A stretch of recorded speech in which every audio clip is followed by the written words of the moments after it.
साथीड़ा रे सागे लालो दड़िया रमण जावे, गेंद उछल कर बाली नाथ की धूनी पर पड़ जावे। गेंद लेवण ने बाबो हो, गेंद लेवण ने बाबो जावे जी, हजी माल जीरा कवीरा। खम्मा खम्मा हो भारा रूड़ी चीरा धनिया, खम्मा खम्मा हो भारा रूड़ी चीरा धनिया। बालक ने धूनी पर देखो बाड़ी नाथ घबराया, हेरूड़ो तन खा जावेला भाग अठासू भाया। रामदेव ने कुटिया में छुपावे जी, हो भाया रामदेव ने कुटिया में छुपावे जी, अजी माल जीरा कवीरा।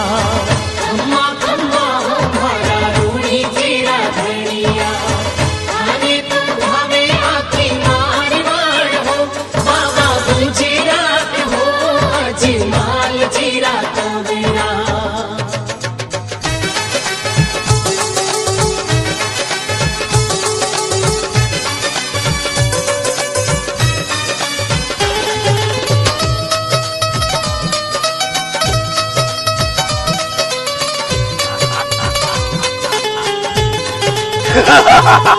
हा हा कर तो राकस भेरू कुटिया ऊपर आयो, कठे छुपायो मानसिया ने बाली नाथ बतावो। बास में नखरी हो, बास में नखरी मने आवे, अजी माल जीरा कवीरा।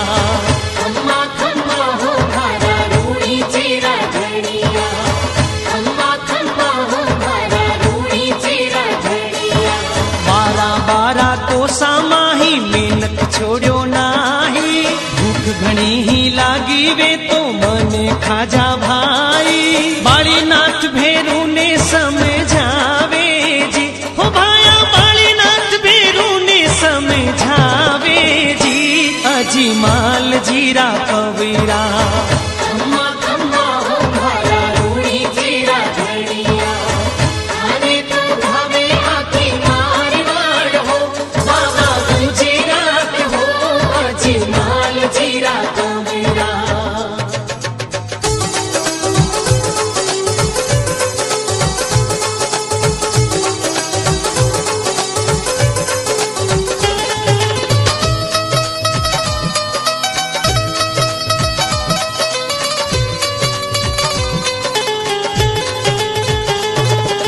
भूखा मर तो भेरू ढूंढन लागो कुटिया माही, सूता सूता रामदेव जी दूधड़ी हिलाई।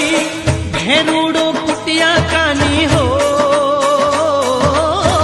भेरूड़ो कुटिया कानी जावे जी, हजी माल जीरा कवीरा। खम्मा खम्मा हो भारा रूड़ी चीरा धनिया, खम्मा खम्मा हो भारा रूड़ी चीरा धनिया। दूधड़ी ने खेचन लागो भेरू जोर लगावे, जू खेचे जू बढ़ती जावे पारन उन रो पावे। भेरूड़ो